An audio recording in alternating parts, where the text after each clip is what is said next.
Hello friends, সহজে দর্শন শিক্ষা ইউটিউব চ্যানেলে তোমাদের সকলকেই স্বাগত। আমার নাম ঝুমা। আজকের এই ছোট্ট ক্লাসটিতে আমি তোমাদের জন্য নিয়ে এসেছি তোমাদের দর্শন বা ফিলোসফি বিষয়ের যে পাশ্চাত্য দর্শনের দ্বিতীয় অধ্যায় রয়েছে জ্ঞানতত্ত্ব, অর্থাৎ nature and theories of knowledge. এখান থেকে যে সকল এমসিকিউ প্রশ্নোত্তরগুলো তোমাদের পরীক্ষার জন্য সবচেয়ে বেশি গুরুত্বপূর্ণ তার একটা বাছাই করা লিস্ট। শুধুমাত্র এমসিকিউ কেন? কারণ এখান থেকে তোমাদের কোনো এসএকিউ প্রশ্ন আসে না, ঠিক আছে? এখান থেকে শুধুমাত্র এমসিকিউ আসে, তাও আবার 2 নম্বরের। কিন্তু এখান থেকে একটা বড় প্রশ্ন তোমাদের পরীক্ষায় আসে। তো যাই হোক, শুরু করা যাক। প্রথম প্রশ্ন, আধুনিক দর্শনের জনক কে? আধুনিক দর্শনের জনক হলেন দেকার্ত। বুদ্ধিতে এমন কিছুই নেই যা আগে ইন্দ্রিয়ের মধ্যে ছিল না, একথা বলেছেন লক। জানা ক্রিয়াপদের অর্থ কয়টি? জানা ক্রিয়াপদের 3টি অর্থ। আধুনিক অভিজ্ঞতাবাদের জনক কে? আধুনিক অভিজ্ঞতাবাদের জনক হলেন লক।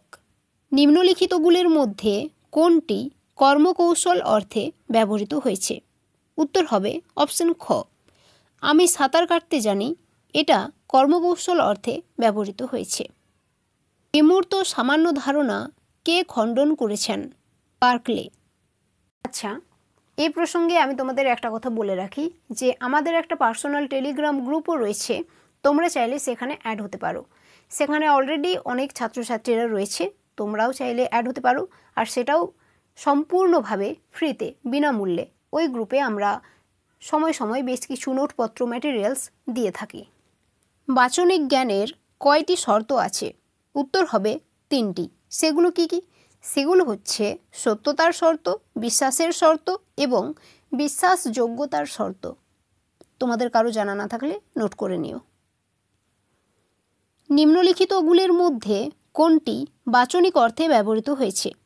তো দেখো, আমি জানি যে বরফ জলে ভাসে, এটি বাচনিক অর্থে ব্যবহৃত হয়েছে। নিম্নলিখিতগুলির মধ্যে কোনটি পরিচিতি অর্থে ব্যবহৃত হয়েছে? আমি রামবাবুকে জানি, এটি পরিচিতি অর্থে ব্যবহৃত হয়েছে। সব ধারণাই সহজাত, একথা কে বলেছেন? একথা বলেছেন লাইবনিজ। ইন্দ্রিয় প্রত্যক্ষই জ্ঞানের একমাত্র উৎস, একথা কে বলেছেন? একথা বলেছেন লক। তোমার যদি আমাদের ভিডিওগুলো ভালো লাগে তো অবশ্যই আমাদের চ্যানেলটিকে সাবস্ক্রাইব করে রাখবে, কারণ 11 হলেই তো আর শেষ নয়, তাই না? পরবর্তীকালে তুমি ক্লাস 12-এ ভর্তি হবে, সেখানেও কিন্তু তুমি আমাদের চ্যানেল থেকে ফিলোসফি বা দর্শনের অধ্যায়ভিত্তিক ক্লাস, এমনকি পরীক্ষার আগে নোটস, তার সাথে সাজেশনস কিন্তু তুমি পেয়ে থাকবে। সহজাত ধারণার অস্তিত্ব অস্বীকার করেছেন কে? লক। চরমপন্থী অভিজ্ঞতাবাদী দার্শনিক কে? একজন চরমপন্থী অভিজ্ঞতাবাদী দার্শনিক হলেন মিল। জড়দ্রব্য হল বিভিন্ন ধারণার সমষ্টি, একথা কে বলেছেন? বার্কলে। প্রকৃত নরমপন্থী বুদ্ধিবাদী দার্শনিক কে? একজন প্রকৃত নরমপন্থী বুদ্ধিবাদী দার্শনিক হলেন কান্ট। চরমপন্থী বুদ্ধিবাদী দার্শনিক কে? উত্তর হবে লাইবনিজ। একজন চরমপন্থী বুদ্ধিবাদী দার্শনিক হলেন লাইবনিজ। আমি চিন্তা করি কাজেই আমি আছি, একথা কে বলেছেন? একথা বলেছেন দেকার্ত। বুদ্ধিতে এমন কিছুই নেই যা আগে ইন্দ্রিয়ানুভবে ছিল না, একমাত্র বুদ্ধি ছাড়া, কে একথা বলেছেন? একথা বলেছেন লাইবনিজ। জানা শব্দটির সবচেয়ে গুরুত্বপূর্ণ অর্থ কোনটি?